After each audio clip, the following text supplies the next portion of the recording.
Libro de Hechos, capítulo 17, y leemos a partir del primer versículo. Pasando por Anfípolis y Apolonia, llegaron a Tesalónica, donde había una sinagoga de los judíos. Y Pablo, como acostumbraba, fue a ellos y por 3 días de reposo discutió con ellos, declarando y exponiendo por medio de las Escrituras que era necesario que el Cristo padeciese y resucitase de los muertos, y que Jesús, a quien yo os anuncio, decía él, es el Cristo. Y algunos de ellos creyeron y se juntaron con Pablo y con Silas, y de los griegos piadosos gran número y mujeres nobles no pocas. Entonces los judíos que no creían, teniendo celos, tomaron consigo a algunos ociosos, hombres malos, y juntando una turba, alborotaron la ciudad, y asaltando a la casa de Jasón, procuraban sacarlos al pueblo. Pero no hallándolos, trajeron a Jasón y a algunos hermanos ante las autoridades de la ciudad, gritando: estos que trastornan el mundo entero también han venido acá, a los cuales Jasón ha recibido.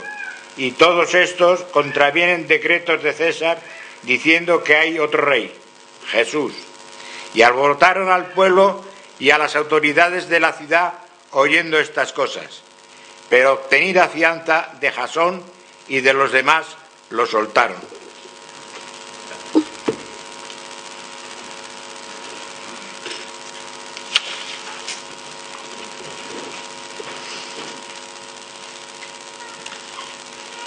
El otro día en Facebook descubrí que alguien se había adelantado a mí en este pasaje que ahora quisiera que viéramos en esta mañana. El apóstol Pablo y Silas, su equipo, están en la ciudad de Tesalónica, en Grecia o Macedonia.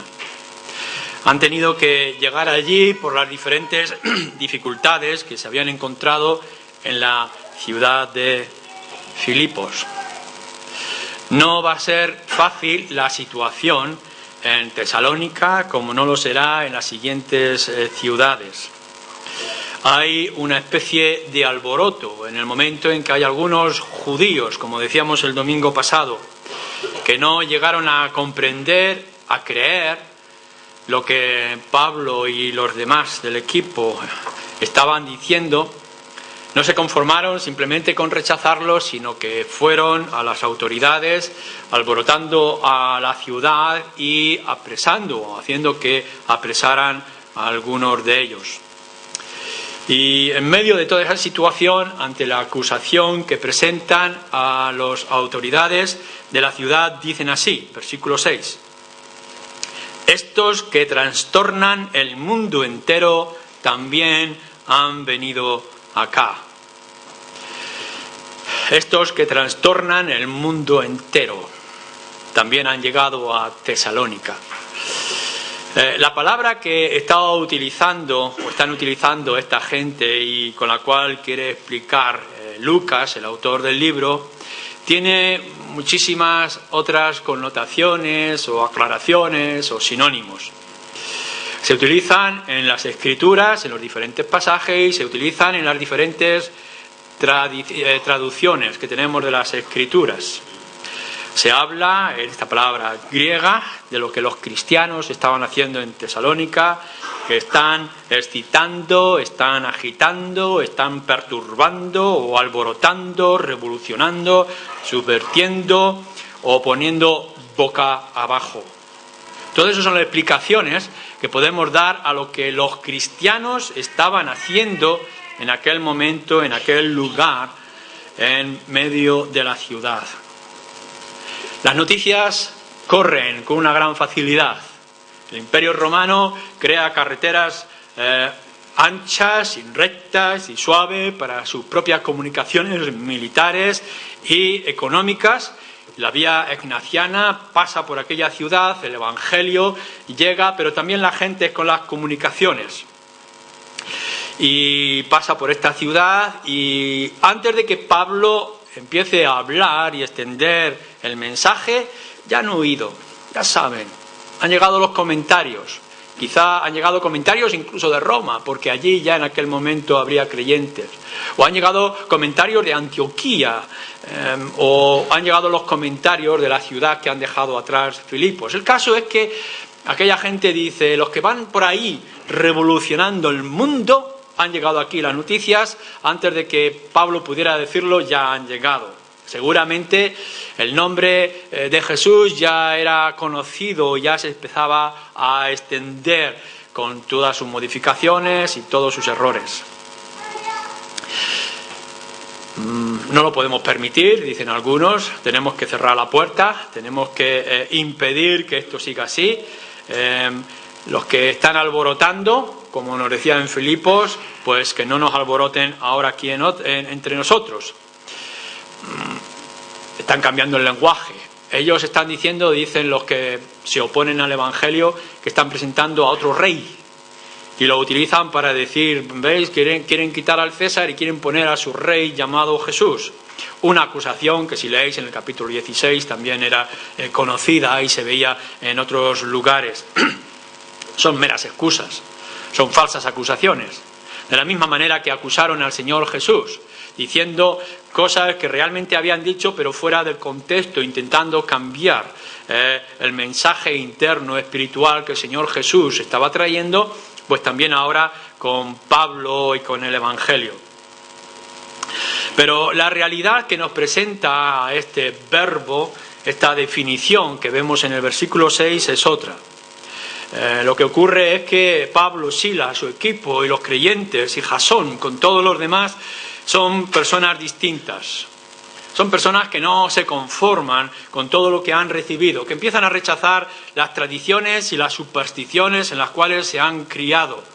Empiezan a alterar no los principios políticos, pero sí los principios religiosos que estaban establecidos, ya fueran paganos, porque vinieran del mundo griego-romano, o ya fueran judíos. Lo que está ocurriendo es que de pronto estos hombres están quitando sus comodidades sociales para aceptar un evangelio que va a conmover los cimientos del imperio y del mundo conocido en aquella época. Estaban acusándoles de algo que era externo, que era político, militar, pero en realidad los fundamentos que estaban introduciéndose eran totalmente distintos. El caso es que el resumen de aquella gente es que estos están trastornando el mundo. Lo que son, lo que dicen, lo que hacen, trastorna el mundo. En nuestro lugar ya está ocurriendo. Fijaros lo que están haciendo. Pero es que ya lo han hecho, lo están haciendo en otros lugares. Creo que es muy importante que nos detengamos en esta idea y que podamos ver la realidad de lo que estaba diciendo aquella gente y de la realidad que implica ser cristiano y ser iglesia. Mirad, toda la historia está en las manos de Dios. No hay nada que ocurra en este mundo que no esté en las manos de Dios. Él hace las cosas y las deshace a su antojo, a su voluntad, porque es Dios y es el Creador. Y podemos ver que a veces Dios actúa en lo que nosotros llamamos un avivamiento. Son unas pocas cenizas, unas pocas ascuas del Evangelio y que Dios puede transformarlo con un viento que hace que se conviertan en llamas poderosas.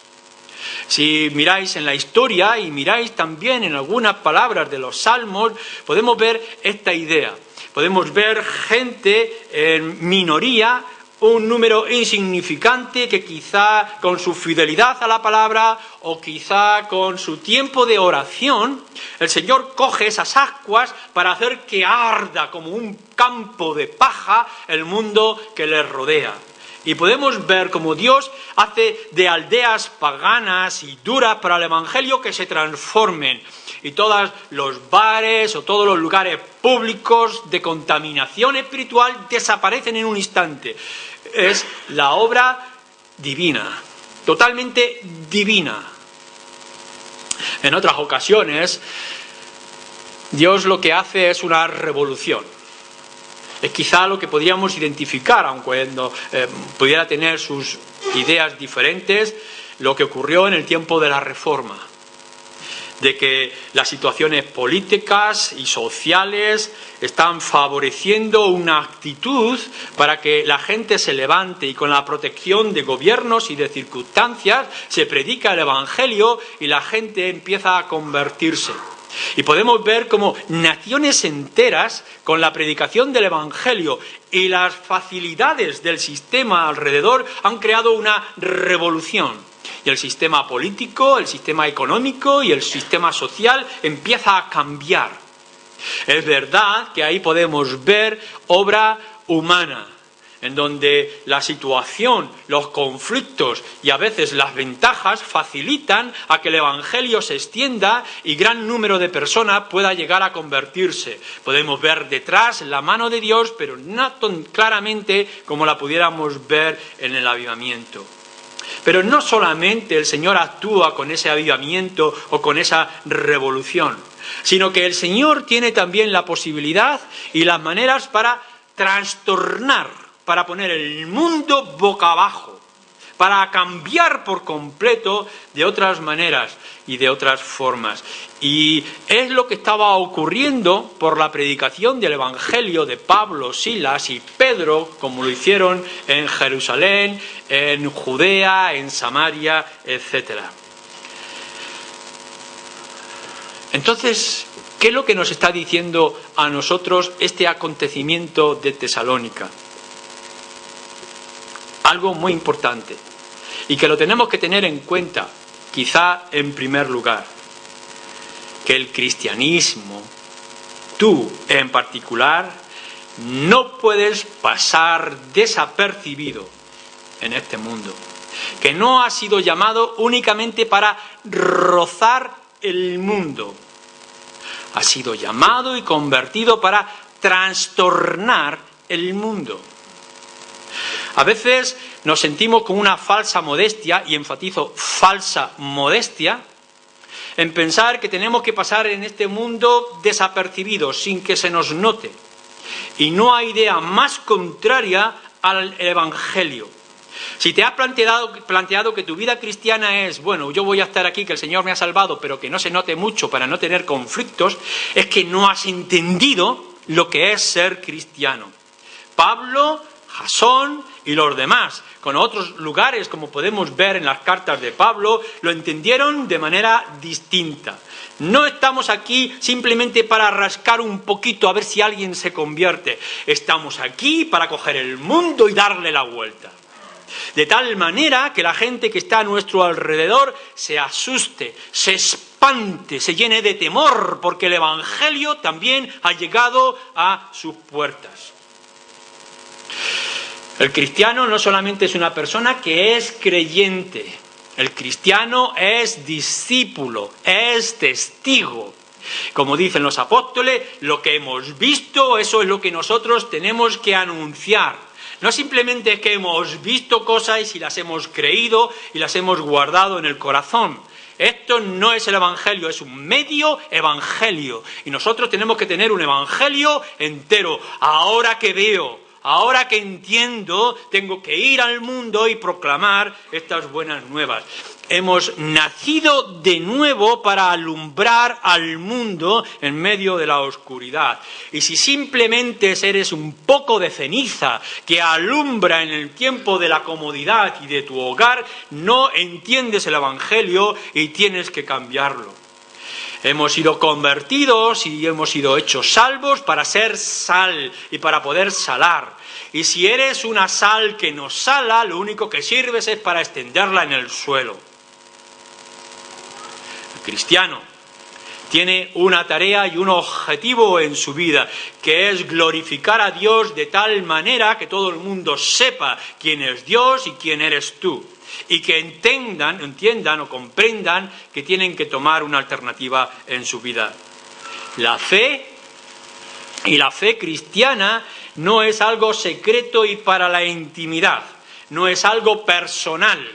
La fe es algo que tiene que ser público. No os engañéis por lo que diga la gente y la sociedad en la que estamos viviendo, donde nos dicen a los cristianos una y otra vez: guárdate tu fe para ti. Eso no es cierto, eso no es el Evangelio. El Evangelio no nos dice que guardemos nuestra fe, sino que proclamemos nuestra fe. Hasta el punto que, como Sansón hacía caer las columnas del templo pagano, con nosotros, con el Evangelio, podamos destruir todas las estructuras que hay a nuestro alrededor. Y si no tenemos ese objetivo, tenemos que venir delante del Señor en arrepentimiento y buscando su perdón. ¿Qué es lo que debe de afectar? ¿Qué es lo que significa que estamos trastornando el mundo? Imaginaros la idea de que tenemos que esculpir un bloque de mármol inmenso y tenemos que hacer una estatua hermosa y gloriosa. Y venimos con nuestros pequeños martillos de juguete y nos entretenemos en golpear la piedra de mármol, el bloque de mármol, y podemos pasarnos toda la vida gratamente entretenidos en golpear con nuestro martillo de juguete aquel bloque de mármol, sin apenas hacerle efecto. El Evangelio nos está diciendo aquí, con este ejemplo de Tesalónica, es que vengamos con un inmenso mazo, el martillo de Jeremías, y poder golpear con todas las fuerzas que nos da el Espíritu en nuestro puño, hasta que aquel bloque caiga y se quebrante, buscando aquello que debemos de buscar. Y si no nos esforzamos con toda nuestra fuerza en aquel gran mazo, en golpear aquel bloque frío e indiferente que es el mundo, sencillamente no haremos el efecto que el Señor espera de sus siervos. Lo que nos está diciendo este ejemplo en Tesalónica es que tenemos que ganar la ciudad para la causa de Cristo, o que tenemos que probar que sus pecados son graves delante de un Dios que les va a juzgar y quitarle toda excusa, como dice Pablo en la carta a los romanos. Tenemos que crear una reacción de cualquier manera. No podemos entender cuál es el plan de Dios para esta ciudad en la que estamos viviendo, en la ciudad donde tú te encuentras. No sabemos si el Señor va a traer juicio o va a traer salvación. Pero esa no es nuestra tarea principal, poder entender los tiempos y lo que el Señor va a hacer con esta ciudad, ahora en las generaciones siguientes. No sabemos si el Señor mostrará su ira o mostrará su misericordia. Si va a levantar a Nínive en el arrepentimiento o va a destruir a Nínive. No nos interesa. Lo que nosotros hemos sido llamados es a perturbar, a cambiar, a conmover esta ciudad. Si tú has sido salvo y eres salvo, eres creyente en este instante y en esta mañana, no estás aquí sencillamente para una vida cómoda hasta que el Señor venga y te lleve a su reino, sino que tienes que salir a la calle y tienes que ganar a esta gente o juzgar a esta gente con tu mensaje y con tu vida. Tenemos que producir una reacción a los que están a nuestro alrededor. No sé si habéis leído alguna vez la historia de aquel gran revolucionario bárbaro que se llamaba Atila. Dice las crónicas que era tan poderoso que donde pasaba con su caballo nunca más crecía la hierba. Fijaros si creaba temor. Arrasaba por donde iba.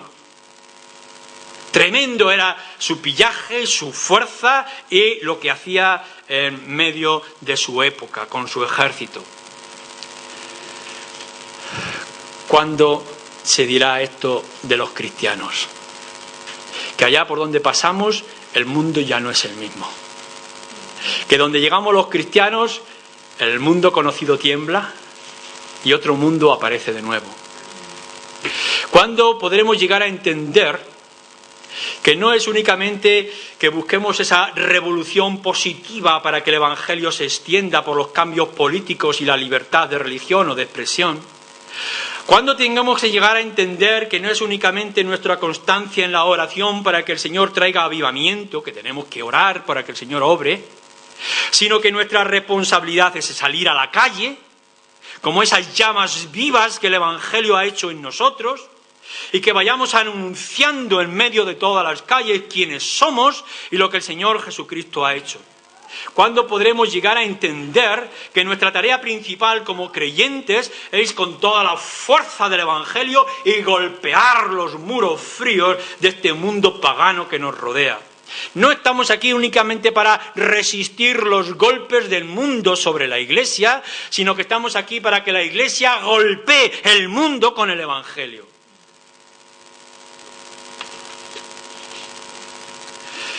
No vamos a cambiar el mundo con política. Y nosotros tenemos nuestra política. Sabemos cómo serían y funcionarían mejor las cosas si cambiáramos el sistema económico que nos gobierna, si trajéramos otras ideas políticas, en democracia, etc. Pero nosotros no hemos sido llamados a cambiar el mundo con la política, a influenciar en los sistemas que gobiernan, en la ONU o en los demás lugares. No vamos a cambiar el mundo con una nueva ética o una obra social. Y nosotros tenemos una ética que emana, que nace de las Escrituras. Pero no hemos sido llamados para decir que hay una ética que va a funcionar, que vamos a cambiar el mundo si somos mejores padres, si somos mejores hijos, mejores ciudadanos, etc. No, nuestra tarea principal es predicar el Evangelio. El cambio político, la ética, la obra social, no son nuestras metas, son los resultados. Una vida cristiana que nos ha transformado, un nuevo nacimiento, el cristianismo, el no ser carnales sino ser espirituales, van a traer como resultado que nuestras familias van a cambiar, nuestros matrimonios van a cambiar, que nuestra vida laboral va a cambiar. Pero es un error muy común pensar que la Iglesia, porque dona para hospitales y para colegios y orfanatos y tantas otras historias, pensamos que eso va a cambiar la sociedad pagana o el Islam o cualquier otro lugar del mundo. Y no es cierto. Nosotros hemos sido llamados a perturbar, a cambiar, a transformar, a volcar los cimientos del mundo con el Evangelio. Y si lo cambiamos por otra cosa, nos vamos a sentir fracasados. ¿Y qué es el Evangelio? ¿Qué es lo que estaba ocurriendo en Tesalónica? Es muy interesante porque nos dice, estos que trastornan el mundo entero también han venido acá. Las autoridades podrían venir y decir, bueno, ¿de qué manera están trastornando este puñado de cristianos seguidores del Taj Jesús a Tesalónica y el mundo entero? Y entonces responde, y alborotaron al pueblo y a las autoridades de la ciudad oyendo estas cosas, porque dicen que hay otro rey, Jesús. Bueno, sería una acusación válida ante aquellas autoridades. Estarían pensando, bueno, no hay otro César que el César en Roma. Este es un imperio que le pertenece a él. Y si alguien viene a levantar, como vino alguna vez un egipcio, nos dice más adelante, y quiere revolucionar y quiere levantar quizá a los judíos en una revolución contra el gobierno romano, esto es una gran falta que implicaba la muerte al instante. No sería tan claro, no sería tan preciso, porque no les dieron muerte y no hicieron caso las autoridades de lo que aquellos judíos o paganos estaban diciendo. Lo que sí es interesante es que las acusaciones hablan de un tal Jesús, que de alguna manera ellos podían entender es el rey, pero que es algo especial. Lo que los cristianos estaban diciendo, y lo hemos visto en otros lugares, es Cristo, el Señor Jesús. Vayamos un poco más atrás. Estamos en Jerusalén. Los apóstoles, Pedro, ha sido tomado preso. Y les amenazan los sacerdotes, los líderes judíos de Jerusalén, diciendo, mira, si queréis hacer milagros, haced lo que queráis, pero no lo hagáis en el nombre de Jesús. Es decir, que los cristianos existan no nos importa. Lo que nos importa, lo que nos molesta, lo que nos daña es Jesús. Si nosotros subiéramos a la calle y habláramos de nosotros, de lo buenos que son nuestros cultos, de lo buenos que son nuestros hogares, podrían decir, viene bien tener estos cristianos en nuestra sociedad porque nos acomodan. Es como el gobierno se quita la responsabilidad de la obra social porque tiene ONGs que lo hacen. Vale, si están los cristianos, bien lo hacen. Pero nosotros no estamos aquí por ello. Nosotros estamos aquí para proclamar el nombre de Jesús. No vamos a conmover al mundo con nosotros, con nuestras vidas o nuestro carácter, sino con Cristo. El gran cambio, lo que molesta a la sociedad, lo que le hace temblar es Jesús. De la misma manera que se oponían acerca de Jesús en Jerusalén, ahora se acomodan, se incomodan también en Tesalónica. Y ese es el problema en nuestra sociedad. El tener que ir a ellos y decir, no hay otro nombre dado a los hombres, en el cual podáis ser salvos de vuestros pecados, sino el Señor Jesucristo. Esto incomoda, pero es que es la realidad. Si queremos que el hombre y la mujer se salven de sus pecados, no es por ser buenos, no es por ser religiosos, no es por tener una buena ética, sino por aceptar a Cristo en sus corazones.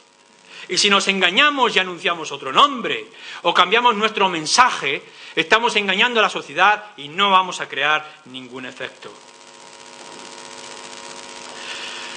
Lo entendieron los de Tesalónica. Estos nos están alborotando, nos están creando problemas. ¿Por qué? Porque hablan de Jesús. Y nosotros tenemos que buscar el mismo objetivo, que nos teman, que se llenen de temor, que se asusten, que se alboroten, que se incomoden, que corran. ¿Por qué? Porque les predicamos a Cristo. Y no un Cristo bebé desnudo en un pesebre, sino el Cristo de la cruz, y el Cristo que se levanta de la cruz, y el Cristo que se aparece resucitado, y el Cristo que gobierna el mundo, y el Cristo, el único Cristo, que puede salvar a los pecadores. Lo que tenemos que ir al mundo es decirle que la salvación es por fe, que no es porque se esfuerzan, no es por su interés, no es por sus sacrificios, no son por sus deseos, sino por una rendición total y completa a la obra y a la persona del Señor Jesucristo. Si quieren obras, tienen multitud de religiones. Que se vayan al paganismo, que se vayan al judaísmo, que se vayan al catolicismo. Pero si quieren una verdadera salvación, si quieren esperanza para este mundo, es Cristo y una rendición a su obra completa y total. Ahora, eso sí, cuando nosotros tenemos que ir y proclamar el Evangelio, es decir, Cristo ha venido al mundo a salvar a los pecadores por medio de la fe, lo tenemos que hacer con un cambio de vida. Tienen que vernos distintos. No es que nosotros vayamos diciendo, hazte distinto y vas a funcionar. No, aceptas a Cristo y serás distinto. Y tu vida va a cambiar.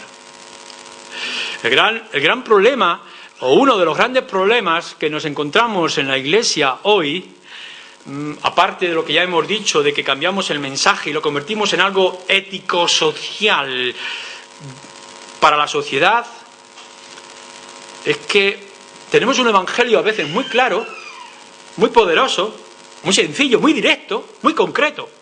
Venid a Cristo y seréis salvos. Como lo estaba diciendo Pablo al carcelero. Cree en el Señor Jesucristo y serás salvo. Sencillo, simple. El problema está en que con nuestra boca decimos algo y con nuestras vidas mostramos totalmente distinto. Y claro, así no hacemos efecto. Sería estremecedor que viniéramos a alguien vestido como que va a trabajar ese bloque de mármol que hemos dicho antes, y venimos con ese inmenso mazo que con cualquier golpe con fuerza podemos romper las esquinas de aquel mármol frío, pero lo único que hacemos es relajarnos y sentarnos y sacarle el brillo a nuestro martillo y disfrutar con el mármol que está a nuestro alrededor, incluso descansar en su frescor. ¿Qué efecto vamos a hacer? Tenemos el Evangelio, tenemos el conocimiento, tenemos las Escrituras y llegamos a decir que está en mi corazón y que lo amamos con pasión al Señor Jesucristo, pero ¿cómo se ve? ¿Cómo vamos a ser grandes cristianos si decimos que hay una gran luz escondida debajo de nuestras camas? Nosotros tenemos el gran evangelio, pero tiene que ser un evangelio que transforma nuestras vidas. Y cuando vean a Jasón y vean a Pablo y vean a los demás cómo viven, cómo ha cambiado sus vidas y cómo transforman las vidas de otros, entonces el mundo va a temblar. Tenemos que tocar las conciencias del mundo. Tenemos que ir con nuestra vida cambiada por el evangelio y simplemente con nuestra presencia, con nuestra convicción, con la seguridad que nos da el evangelio de ser unas nuevas criaturas, renovadas, transformadas, nacidas de nuevo, poder decir a la gente: no estás bien, tu sistema no funciona y tu fin será terrible. Eso es lo que estamos diciendo. Tenemos que ir al mundo y decirle: el Señor Jesús me ha librado del juicio y condenación. Si tú no tienes al Cristo que yo tengo, si no tienes el Cristo de las Escrituras y no has puesto tu confianza en Él, el juicio es tuyo y la condenación será para ti. Tenemos que proclamar con claridad que las obras del mundo no van a pasar desapercibidas para el Señor. Tenemos que incomodarles. Tenemos a esa persona que está enferma y no lo sabe, y que piensa que, como el avestruz, sencillamente poner la cabeza debajo en un agujero se va a librar de los problemas.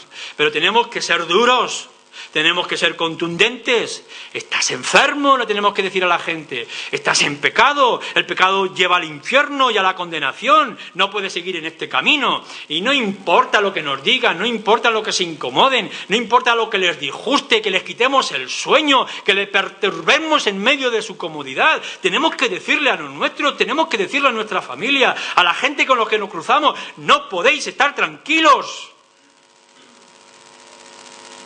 Si no les incomodamos, no les vamos a mover a buscar la medicina, que es el Señor Jesucristo. Si sencillamente le estamos agradando y adornando su vida, se van a sentir cómodos con nosotros, pero van a ser condenados.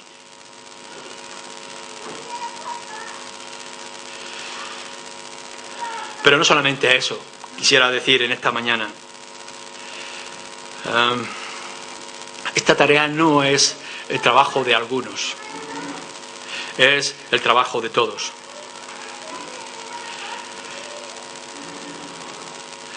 Uno podría llegar a pensar: mira, aquí tenemos a Pablo, el gran apóstol, y pensar cómo nos gustaría tener un gran Pablo, un gran Bernabé, un gran Silas, Juan el Bautista.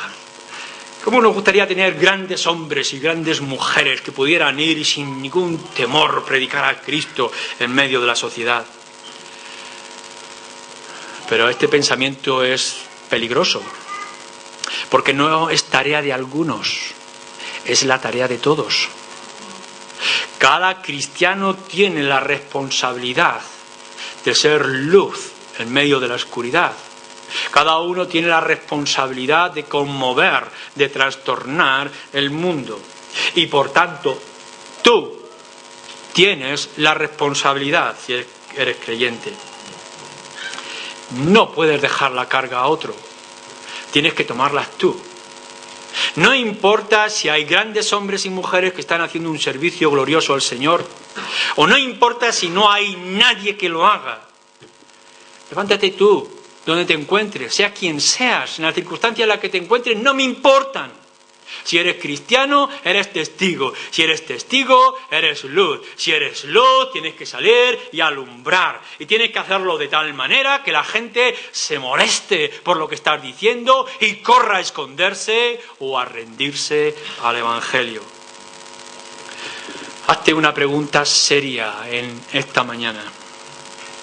¿Qué vida vives? ¿Y qué mensaje proclamas?